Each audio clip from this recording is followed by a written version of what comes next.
Roger, recibida misión. Vivimos en una era asombrosa. Bajando a 75 metros por segundo. Los ingenieros han logrado que un rover del tamaño de un coche aterrice en Marte. Hay físicos que investigan la esencia de la materia. Y nos comunicamos gracias a una vasta red inalámbrica global.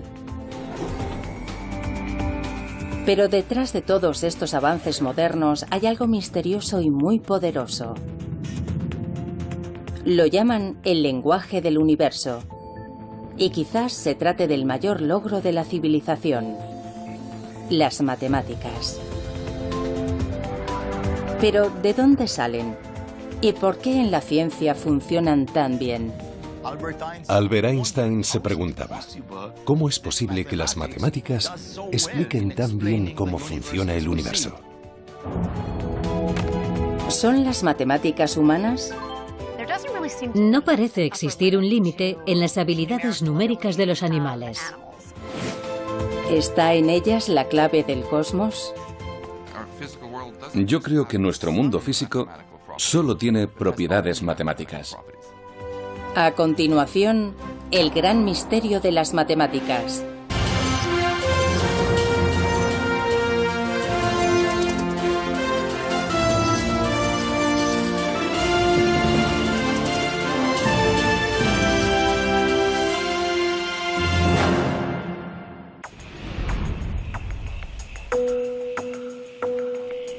Los seres humanos han buscado siempre patrones en la naturaleza.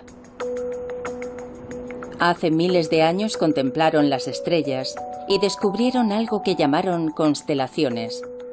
Incluso creían que éstas controlaban nuestro destino. Observaron cómo el día daba paso a la noche y la noche al día, y cómo se sucedían las estaciones.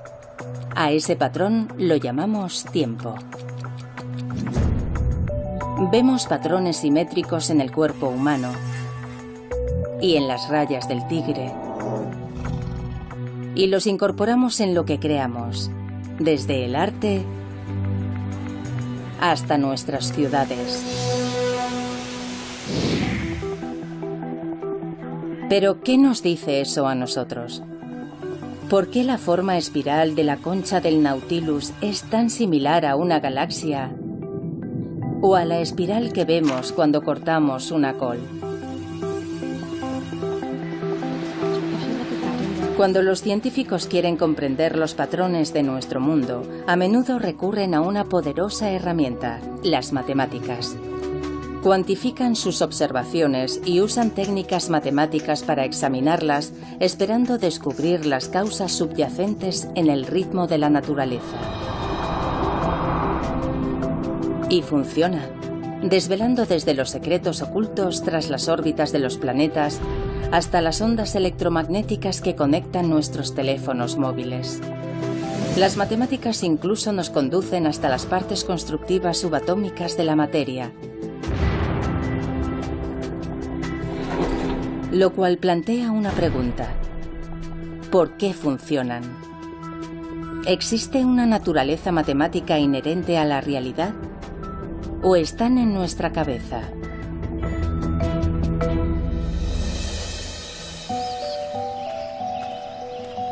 Mario Livio es un astrofísico que está fascinado con la profunda y a menudo misteriosa conexión entre las matemáticas y el mundo. En la naturaleza, los números están por todas partes. Por ejemplo, hay muchas flores que tienen 3 pétalos, como esta, o 5 como esta. Otras tienen 34 o 55, y esos números aparecen con frecuencia.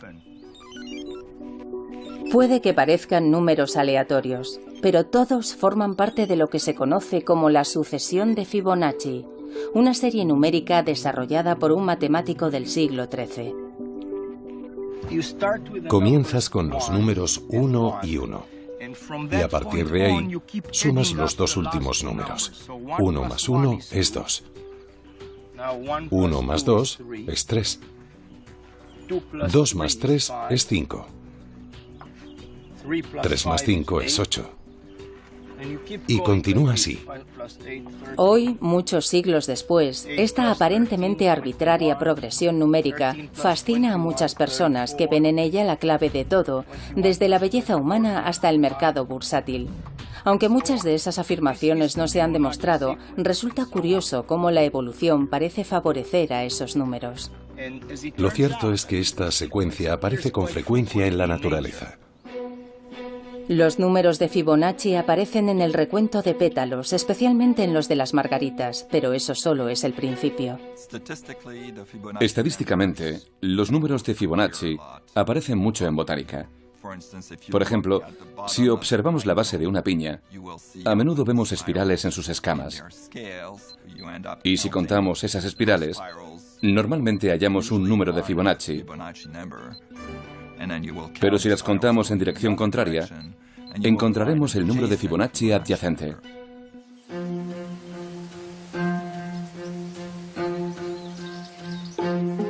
Hay dos grupos de espirales, y si contamos las espirales en cada dirección, ambas son números de Fibonacci.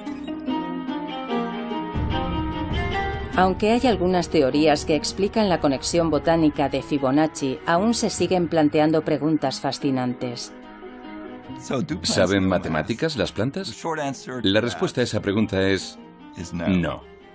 No necesitan saber matemáticas. En una forma muy simple y geométrica, las plantas, en muchos casos, disponen de una pequeña máquina que crea la secuencia de Fibonacci.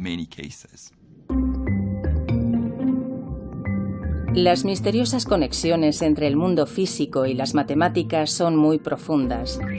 Todos conocemos el número pi, la relación entre la longitud de una circunferencia y su diámetro, y sabemos que sus dígitos decimales continúan hasta el infinito sin seguir un patrón repetitivo.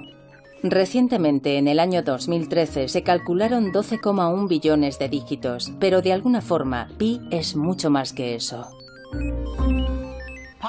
Pi aparece en un sinfín de fenómenos que no tienen aparentemente, al menos, nada que ver con circunferencias ni nada parecido. Sobre todo aparece bastante en la teoría de la probabilidad. Supongamos que cojo esta aguja. La longitud de la aguja es igual a la distancia entre las líneas que hay en esta hoja de papel. Y supongamos que dejo caer la aguja sobre el papel. A veces, cuando la aguja cae, atraviesa una línea. Otras veces cae sobre una línea. Resulta que la probabilidad de que la aguja atraviese una línea es exactamente de 2 entre pi, o aproximadamente de un 64%. Bien, eso significa que, en principio, yo podría dejar caer esta aguja millones de veces. Podría contar las veces que atraviesa la línea y las que no. Y en realidad estaría calculando el número pi. Aunque aquí no hay círculos, ni el diámetro de un círculo, ni nada parecido. Es asombroso.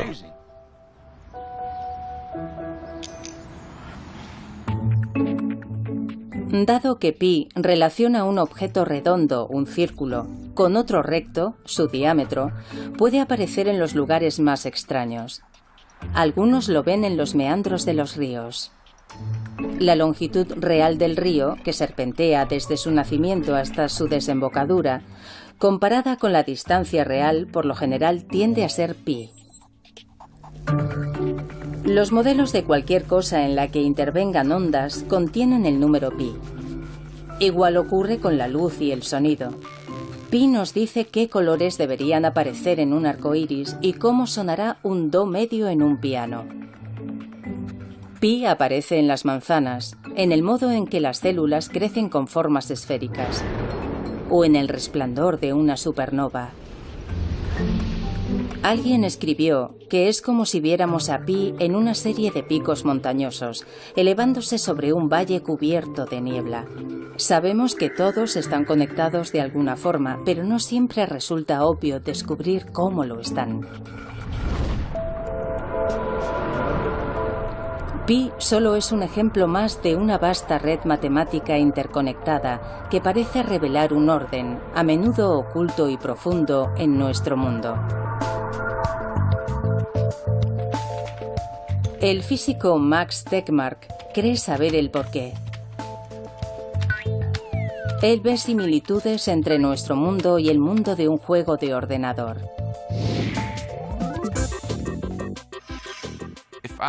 Si yo fuera un personaje de un videojuego tan avanzado, en el cual yo tuviera conciencia, y empezara a explorar el mundo de ese videojuego, me sentiría como si viviera en un mundo real, hecho de materia física.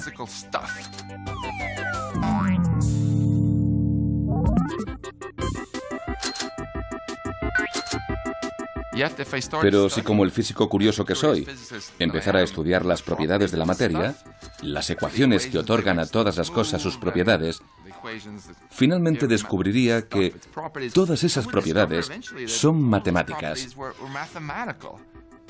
Son las propiedades matemáticas que el programador habría introducido en el software del videojuego.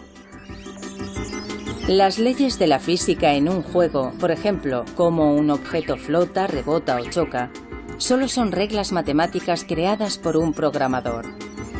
Básicamente, los números y las ecuaciones dan forma a todo el universo de un videojuego. Como físico, eso es exactamente lo que yo percibo también en el mundo real. Cuando miro cualquier cosa, como mi brazo o mi mano, veo matemáticas. ¿Es posible que nuestro mundo sea igual de matemático que el de los juegos de ordenador? Para Max, el mundo del software de un videojuego no es tan diferente de nuestro mundo físico.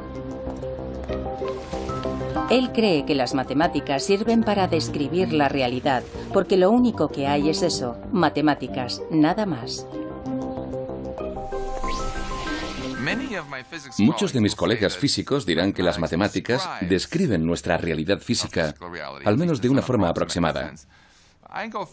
Yo voy mucho más allá y afirmo que en realidad es nuestra realidad física, porque creo que nuestro mundo físico solo tiene propiedades matemáticas. Según Max, nuestra realidad física es un poco como una fotografía digital. La foto se parece al lago. Pero a medida que nos acercamos más y más, vemos que en realidad es un campo de píxeles.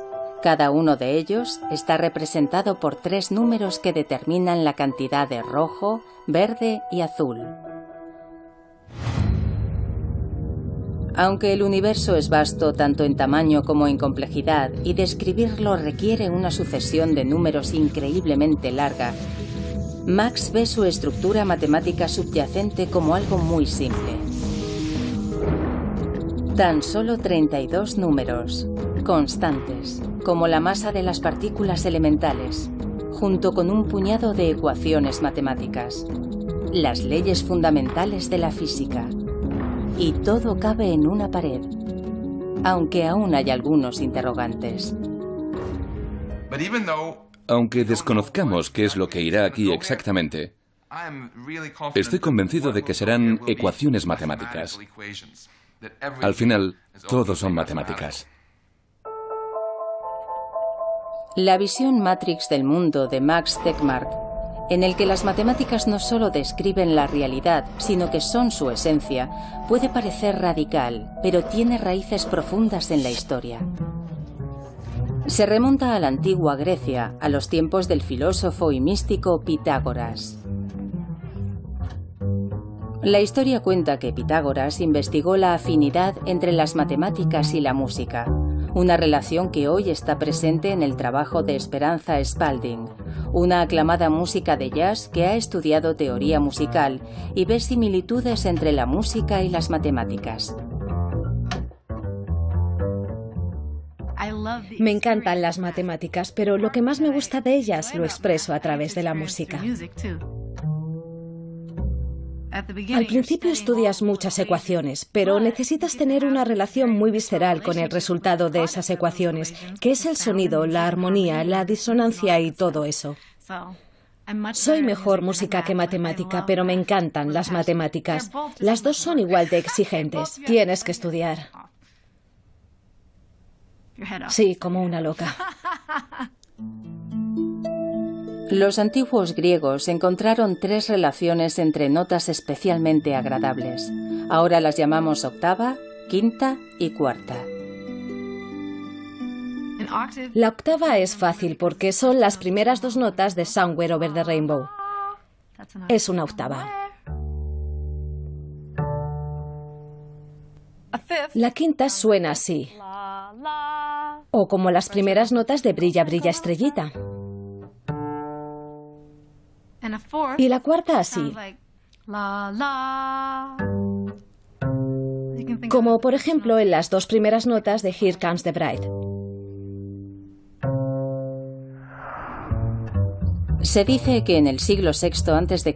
el filósofo griego Pitágoras descubrió que esas relaciones musicales eran también relaciones matemáticas, que medían la longitud de las cuerdas vibrantes. En una octava, la longitud de la cuerda crea una relación de 2:1. En una quinta, la relación es de 3:2. Y en una cuarta, de 4:3. Encontrar un patrón común a través del sonido sería algo así como, bueno, si esto existe en el sonido y sucede en todos los sonidos, esta relación podría existir universalmente en todas partes, ¿no? Los pitagóricos amaban los números. El hecho de que relaciones simples produjeran sonidos armoniosos era la prueba de que existía un orden oculto en el mundo natural, y este orden estaba hecho con números. Hoy en día los matemáticos y los científicos siguen explorando en esa dirección.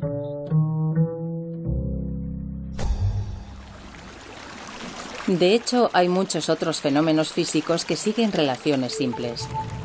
Desde la proporción de 2:1 de los átomos de hidrógeno y de los átomos de oxígeno en el agua, hasta el número de veces que la Luna gira alrededor de la Tierra comparado con su propia rotación, 1:1, o cómo Mercurio gira sobre sí mismo 3 veces mientras orbita 2 veces alrededor del Sol, una relación de 3:2. En la antigua Grecia, Pitágoras y sus seguidores tuvieron una profunda influencia sobre otro filósofo griego, Platón, cuyas ideas también siguen vivas en nuestros días, sobre todo entre los matemáticos. Platón creía que la geometría y las matemáticas existían en su propio mundo ideal. Si dibujamos un círculo sobre un papel, ese no es el verdadero círculo. El verdadero está en ese mundo.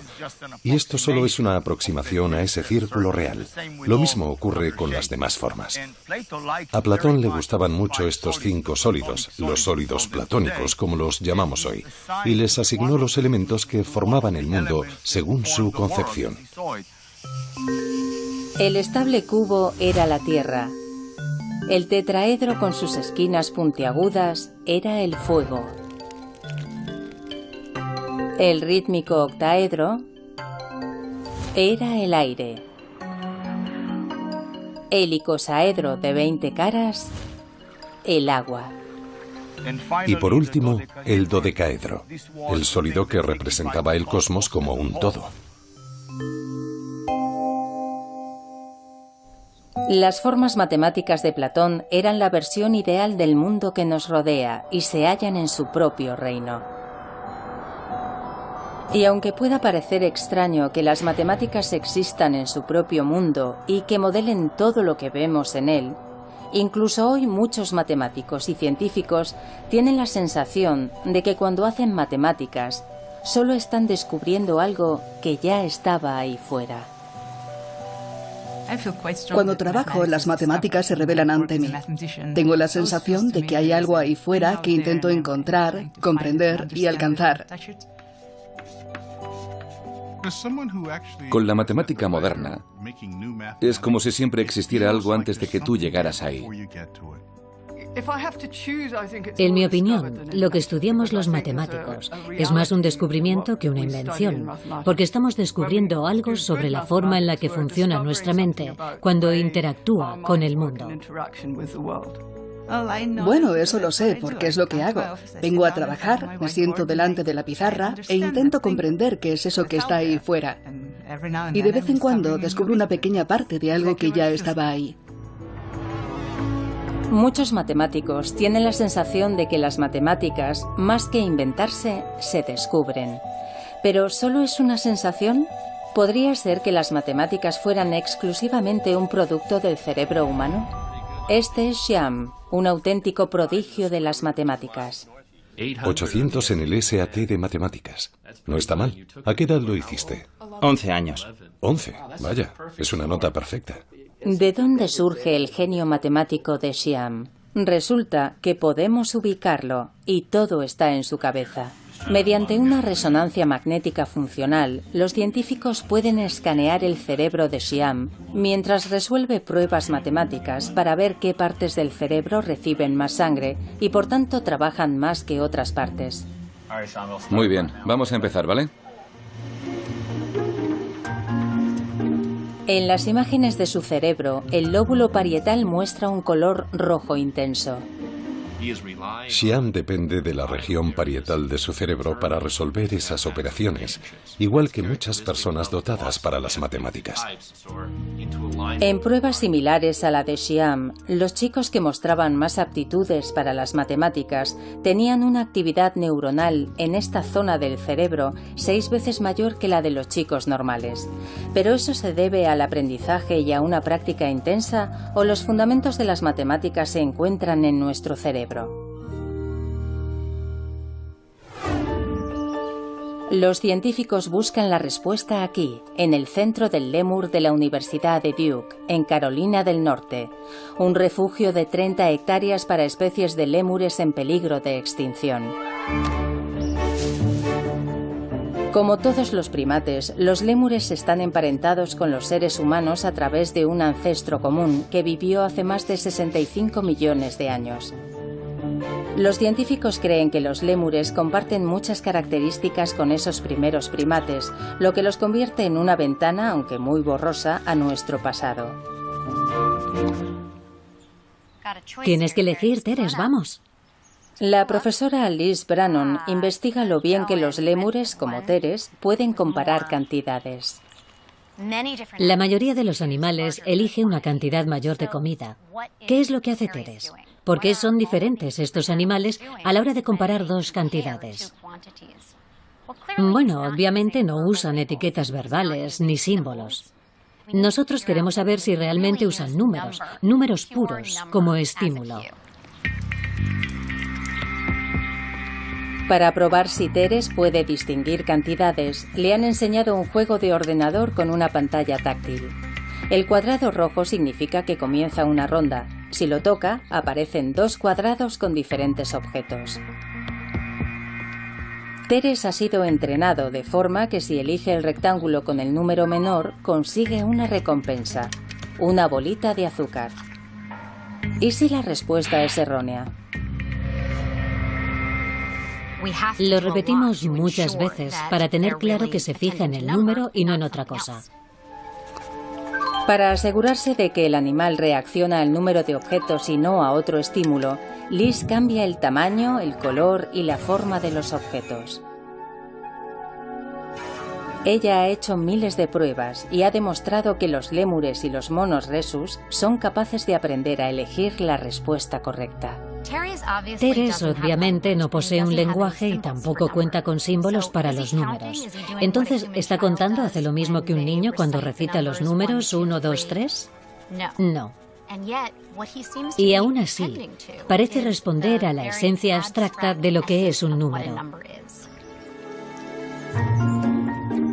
Los lémures y los monos rhesus no son los únicos. Las ratas, las palomas, los peces, los mapaches, los insectos, los caballos y los elefantes también demuestran ser sensibles a la cantidad, igual que los bebés humanos. En su laboratorio del campus de Duke, Liz ha trabajado con bebés de 6 meses. Todos miraban más tiempo a la pantalla con un número cambiante de objetos, siempre que el cambio fuera lo bastante evidente como para captar su atención. Liz también ha puesto a prueba a alumnos universitarios. Les pedía que no contaran, solo debían comparar cantidades y responder lo más rápido posible en la pantalla táctil. ¿El resultado? casi el mismo que el de los lémures y los monos rhesus.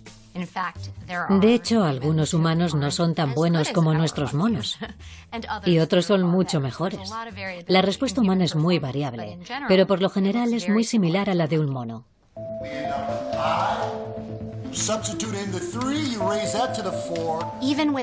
Incluso sin ningún tipo de educación matemática o sin el aprendizaje de términos numéricos o símbolos, todos los seres humanos seguiríamos teniendo un sentido numérico primitivo. Esa capacidad para percibir números me parece algo esencial, sin la cual sería difícil que hubiéramos podido apreciar las matemáticas simbólicas. Quizás las piezas constructivas de las matemáticas podrían estar preprogramadas en nuestro cerebro como parte de un conjunto de herramientas básicas para sobrevivir, como nuestra capacidad para reconocer patrones y formas o nuestro sentido del tiempo. Sobre ese fundamento hemos creado una de las mayores invenciones de la cultura humana, las matemáticas. Pero el misterio sigue ahí. Si todo está en nuestra mente, ¿por qué las matemáticas han sido tan efectivas? A través de la ciencia, la tecnología y la ingeniería, han transformado el planeta y nos han permitido llegar incluso mucho más allá. Este es el laboratorio de reactores de propulsión de la NASA en Pasadena, California. Roger, recibida misión. Iniciando entrada. En 2012 lograron que un rover del tamaño de un coche aterrizara en Marte. Descendiendo a 75 metros por segundo. Aterrizaje confirmado.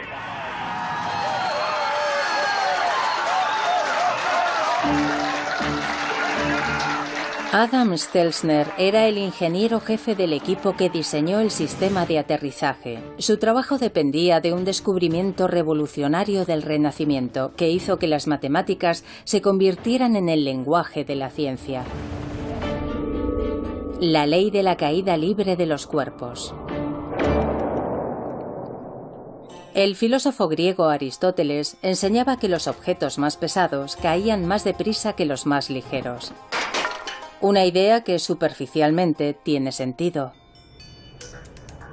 Incluso en esta superficie, el patio de Marte, donde se prueban los rovers del laboratorio. Aristóteles pensaba que la velocidad a la que los cuerpos caen es proporcional a su peso, lo cual es razonable. De hecho, era tan razonable que la idea fue aceptada durante casi 2000 años. Hasta que a finales del siglo XVI fue rebatida por un matemático italiano, Galileo Galilei. Según la leyenda, Galileo dejó caer 2 bolas de cañón de diferente tamaño desde la torre de Pisa. No estamos en Pisa y no tenemos balas de cañón, pero tengo una bola de bolera y una pelota de goma. Vamos a pesarlas. Primero, pesamos la bola de bolera. Pesa casi 7 kilos. Y la pelota no pesa casi nada. Voy a lanzarlas. Según Aristóteles, la bola de bolera debería caer 15 veces más rápido que la pelota. Bueno, parece que caen a la misma velocidad. Pero esto no es lo bastante alto. Las tiraré desde más arriba.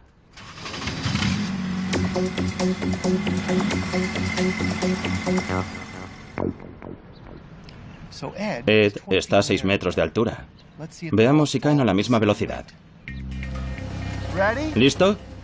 3, 2, 1, ya.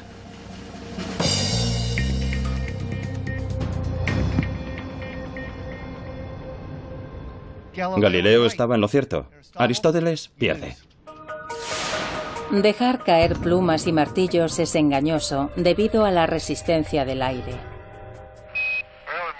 Bien, en mi mano izquierda tengo una pluma y en la derecha un martillo. En 1971, durante la misión del Apolo 15, esto se demostró en la Luna. Allí no hay aire. Ahora van a caer. ¿Qué les parece? Galileo tenía razón. Bola pequeña, bola grande. Aunque parece contrario a la lógica, si sacas el aire de la ecuación, todo cae a la misma velocidad. Incluso Aristóteles. Pero lo que realmente le interesaba a Galileo era que un objeto que caía desde cierta altura no tardaba el doble en caer desde el doble de altura, sino que se aceleraba. Pero ¿cómo podía medir eso? Todo ocurría muy deprisa.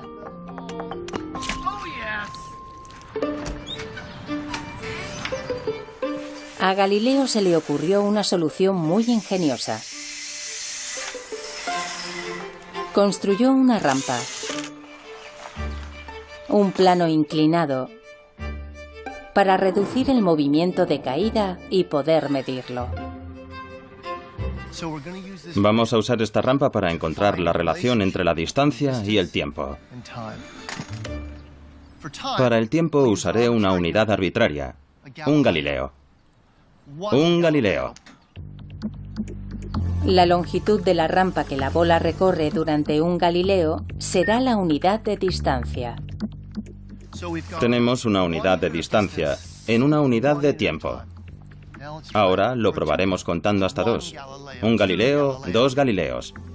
En 2 unidades de tiempo, la bola ha recorrido 4 unidades de distancia. Ahora veamos lo lejos que llega en 3 Galileos.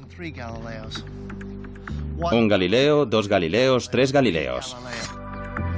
En 3 unidades de tiempo, la bola ha recorrido 9 unidades de distancia. Bien, aquí está. Ya tenemos una relación matemática entre tiempo y distancia. El ingenioso uso de una rampa demostró que los objetos al caer siguen leyes matemáticas. La distancia que la bola recorre es directamente proporcional al tiempo al cuadrado. Esa relación que observó Galileo es una expresión matemática de la física de nuestro universo. La observación que Galileo realizó hace siglos acerca de los cuerpos que caen sigue siendo igual de válida hoy. Es la misma expresión matemática que podemos usar para entender cómo caen las cosas aquí en la Tierra, rodando por una rampa, o incluso para aterrizar el rover Curiosity en la superficie de Marte. Es el poder de las matemáticas. En la visión de Galileo, las matemáticas podían usarse como herramienta para desvelar y descubrir las reglas ocultas de nuestro mundo. Más tarde escribió: "El universo está escrito en lenguaje matemático". Las matemáticas son el lenguaje con el que comprendemos el universo. No sabemos cuál es la razón por la que las leyes de la física y el universo siguen modelos matemáticos, pero es así. Mientras Galileo convertía ecuaciones matemáticas en leyes científicas, otro hombre que nació justo el año en que murió Galileo llevó todo esto a lo más alto del firmamento. Se llamaba Isaac Newton. Y trabajó aquí, en el Trinity College de Cambridge, Inglaterra. Se dice que Newton era un genio solitario, y aquí, en la bolera del jardín del Trinity College, solía caminar arriba y abajo, meditabundo y absorto, dibujando diagramas matemáticos en la gravilla. Cuentan que sus colegas recibieron instrucciones para que no le molestaran ni removieran la gravilla por donde él había pasado, por si acaso, sin darse cuenta, borraban algún importante descubrimiento científico o matemático. En 1687, Newton publicó un libro que se convertiría en un hito de la historia de la ciencia. Hoy se conoce simplemente como Principia. En él, Newton recogía observaciones realizadas en todo el mundo y usaba las matemáticas para explicarlas. Por ejemplo, cómo durante el otoño de 1680 se vio un cometa en el cielo. Newton reunió datos de todo el mundo para reconstruir el camino del cometa. El 19 de noviembre comenzaba con una observación hecha en Cambridge, Inglaterra, a las 4:30 de la mañana. Y luego hay otra a las 5 de la mañana, en Boston, Nueva Inglaterra. Newton acumulaba datos recogidos por observadores repartidos por todo el mundo para reconstruir, con cálculos de una precisión sin precedentes, el recorrido de ese gran cometa por el firmamento. La idea revolucionaria de Newton fue que la fuerza que hacía que el cometa girara a toda velocidad alrededor del Sol era la misma fuerza que hacía que las balas de cañón volvieran a caer en la Tierra. Era la misma fuerza oculta tras la ley de los cuerpos que caen de Galileo, que también hacía que los planetas se mantuvieran en su órbita. Newton llamó a esa fuerza gravedad y la describió con precisión en una ecuación sorprendentemente sencilla que explica cómo dos masas se atraen mutuamente tanto aquí, en la Tierra, como en el firmamento.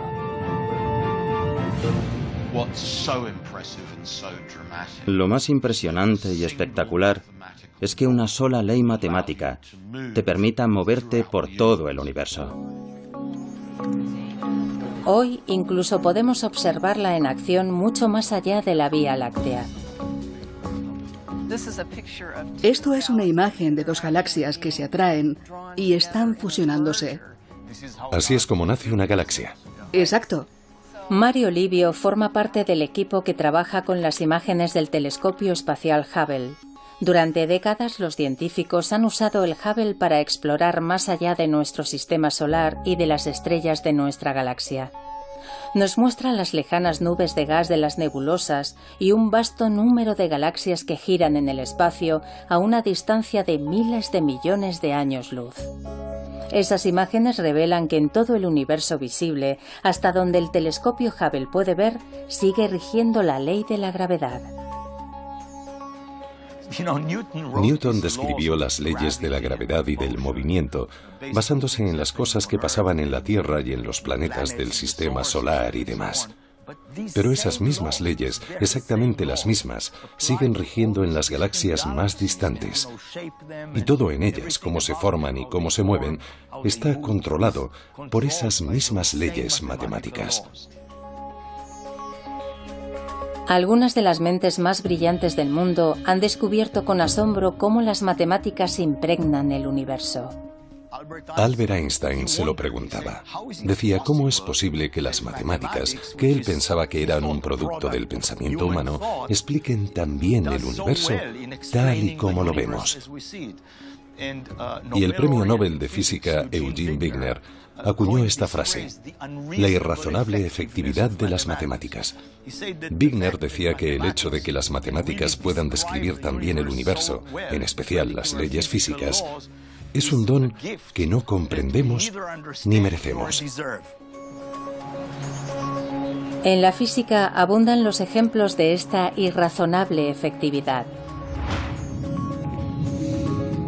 Hace casi 200 años, cuando se observó que el planeta Urano se desviaba de su órbita, los científicos confiaron en las matemáticas y calcularon que estaba siendo atraído por otro planeta que nunca se había visto. Y así fue como descubrieron Neptuno. Gracias a las matemáticas se predijo la existencia de un planeta desconocido hasta entonces. Si formulas una pregunta correctamente, las matemáticas te dan la respuesta. Es como tener un sirviente que es mucho más capaz que tú. Si le dices, hazlo, y se lo dices bien, entonces lo hará. Te llevará por el camino de la verdad, hasta hallar la respuesta final. Las evidencias del asombroso poder predictivo de las matemáticas se encuentran por todas partes a nuestro alrededor. La televisión, la radio, su teléfono móvil, los satélites, el monitor del bebé, el wifi, el mando de la puerta del garaje, un GPS. Y sí, puede que incluso el mando a distancia de la televisión. Todas esas cosas usan ondas invisibles de energía para comunicarse. Y nadie sabía que existían hasta conocer el trabajo de James Maxwell, un físico y matemático escocés. En 1860 publicó un conjunto de ecuaciones que explicaban cómo la electricidad y el magnetismo estaban relacionados y cómo se generaban el uno al otro. Sus ecuaciones también hacían esta sorprendente predicción. Juntos, la electricidad y el magnetismo podían producir ondas de energía que viajarían a través del espacio a la velocidad de la luz. Las ondas electromagnéticas. La teoría de Maxwell nos dio las ondas de radio, los rayos X, cosas que nadie conocía. De modo que el alcance de su teoría resultó ser extraordinario. Casi inmediatamente empezaron a buscar las ondas que las ecuaciones de Maxwell habían predicho. El intento que parecía menos prometedor de todos para controlarlas se realizó aquí. En el desván de una casa al norte de Italia lo hizo un joven de 20 años, Guillermo Marconi. Su experimento comenzó con una serie de chispas. La explosión de electricidad crea un campo magnético momentáneo que crea otro campo eléctrico momentáneo y que a su vez forma otro campo magnético. La energía salta entre los dos propagando una onda electromagnética.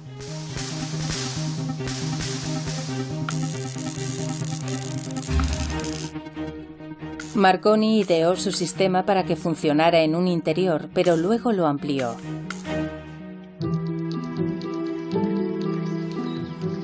En pocas semanas construyó una gran antena detrás de su casa para amplificar las ondas procedentes de su generador de chispas. Después pidió a su hermano y a un ayudante que llevaran un receptor hasta el otro lado de la finca, detrás de una colina cercana. Llevaban escopetas para disparar en el caso de que captaran alguna señal.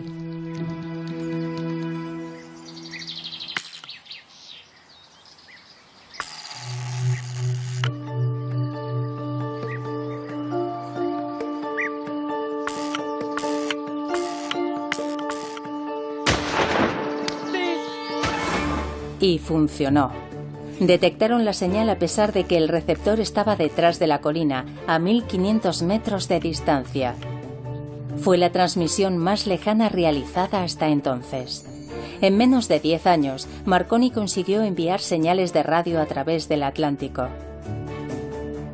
De hecho, cuando el Titanic se hundió en 1912, se le atribuyó el mérito de haber salvado muchas vidas, porque sus equipos a bordo del barco permitieron transmitir la señal de socorro. Gracias a las predicciones de las ecuaciones de Maxwell, Marconi pudo controlar una parte oculta de nuestro mundo, inaugurando la era de la comunicación sin cables.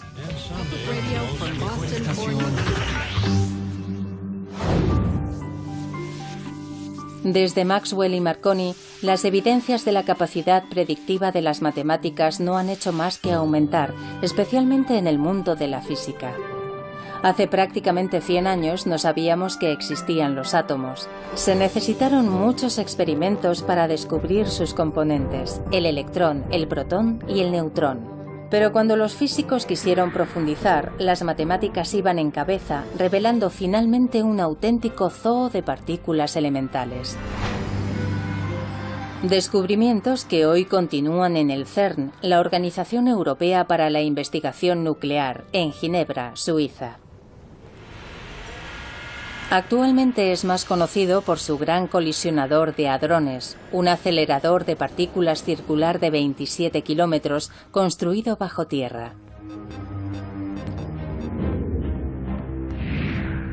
Este proyecto de 10.000 millones de dólares tiene un objetivo bien conocido: encontrar uno de los bloques constructivos fundamentales del universo.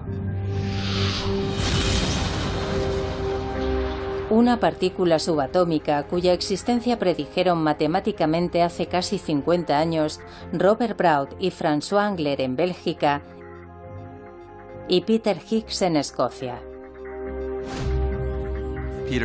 Peter Higgs reunió las ecuaciones de la física más avanzadas que teníamos y tras muchos cálculos se dijo: Si construimos una máquina lo bastante sofisticada como para hacer que las partículas choquen entre sí a una velocidad próxima a la de la luz, descubriremos una nueva partícula.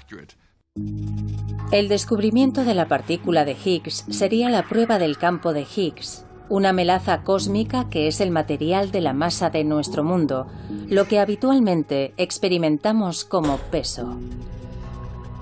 Sin masa, todo viajaría a la velocidad de la luz y nunca se combinaría formando átomos. Eso es lo que convierte al campo de Higgs en una parte fundamental de la física.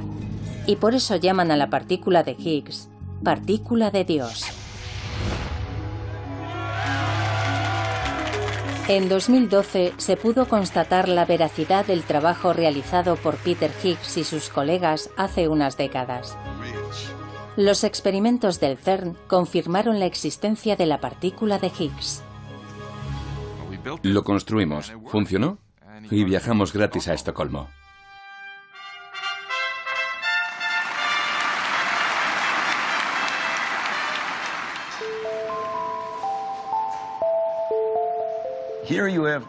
Eran teorías matemáticas que hacían predicciones muy exactas sobre la posible existencia de algunas partículas fundamentales en la naturaleza. Y lo creas o no, se hicieron experimentos y se descubrieron las partículas que las matemáticas habían predicho. Para mí es algo asombroso. ¿Por qué funciona y por qué son las matemáticas tan poderosas? ¿Son una verdad de la naturaleza o tienen algo que ver con la forma en la que nosotros, los seres humanos, percibimos la naturaleza? Para mí es un rompecabezas fascinante. Yo no conozco la respuesta. En la física, las matemáticas tienen un amplio historial de éxitos. ¿Pero son irrazonablemente efectivas? No todo el mundo piensa igual. En mi opinión es una ilusión. Creo que lo que ha pasado es que han optado por construir la física usando las matemáticas que se habían practicado y desarrollado históricamente. Luego lo miran todo y eligen algo que se puede estudiar usando las matemáticas que conocemos. Pero en realidad hay un vasto océano de otras cosas que son realmente inaccesibles para esos métodos. Con el éxito de los modelos matemáticos en la física, es fácil ignorar cuándo no funcionan tan bien, como por ejemplo, en la predicción del tiempo. Hay una razón por la que los meteorólogos predicen el tiempo para la siguiente semana, pero no mucho más allá. En predicciones más a largo plazo, los pequeños errores se convierten en grandes errores. La previsión diaria es demasiado compleja y caótica para obtener modelos precisos, y no es la única. Lo mismo sucede con el agua que hierve en el fuego, con el mercado bursátil, con la interacción de las neuronas en el cerebro, con gran parte de la psicología humana y en muchas partes de la biología. Los sistemas biológicos y los económicos resultan difíciles de estudiar con las matemáticas. Tenemos muchas dificultades para hacerlo. Por eso yo no veo las matemáticas irrazonablemente efectivas, sino razonablemente inefectivas. Quizá nadie sea más consciente del poder y de las limitaciones de las matemáticas que quienes las usan para diseñar y construir cosas, los ingenieros. Mira esas ruedas. En su trabajo, la elegancia de las matemáticas choca con el desorden de la realidad y con la funcionalidad que rige el día a día. Las matemáticas, y quizás los matemáticos, operan en el dominio del absoluto, y los ingenieros viven en el dominio de lo relativo. Fundamentalmente nos interesa lo práctico. Y por eso, con frecuencia hacemos aproximaciones, tomamos atajos. Nosotros ignoramos términos y ecuaciones para hacer cosas que son lo bastante simples para alcanzar nuestros objetivos. Muchos de los grandes logros de la ingeniería fueron construidos usando atajos matemáticos, ecuaciones simplificadas que ofrecían una respuesta aproximada, es decir, sacrificando la precisión por la funcionalidad. Y para los ingenieros, aproximada ya es mucho. Basta para llevarte a Marte. A los ingenieros no nos pagan por hacer las cosas bien, sino por hacer las cosas lo suficientemente bien. Muchos físicos ven una asombrosa precisión en la forma en que las matemáticas revelan los secretos del universo, haciendo que parezca una parte inherente de la naturaleza.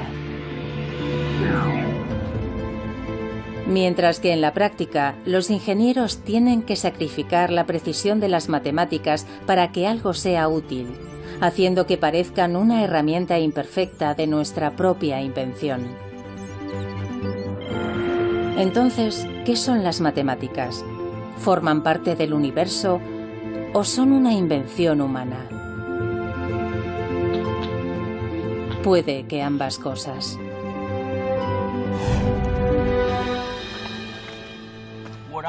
Para mí, las matemáticas son una intrincada combinación de invenciones y descubrimientos. Fijémonos en algo como los números naturales, 1, 2, 3, 4, 5, etc. Yo creo que lo que pasó es que la gente observaba muchas cosas y veían, por ejemplo, que había 2 ojos, 2 pechos, 2 manos y demás. Y tras algún tiempo, de todo eso abstrajeron el número 2. Según Mario, 2 se convirtió en un concepto inventado, como el resto de los números naturales. Pero después la gente descubrió que esos números tenían todo tipo de intrincadas relaciones. Eso eran descubrimientos. Inventamos el concepto y después descubrimos las relaciones entre los diferentes conceptos. Entonces, ¿esa es la respuesta? ¿Son las matemáticas un invento y también un descubrimiento? Es una pregunta con 2 respuestas. Sí, parece que ya estaba ahí. Y sí, es algo que surge de la naturaleza creativa más profunda del ser humano. Puede que tengamos alguna idea sobre cómo funciona todo esto, pero no conocemos todas las respuestas. Al final, sigue siendo el gran misterio de las matemáticas.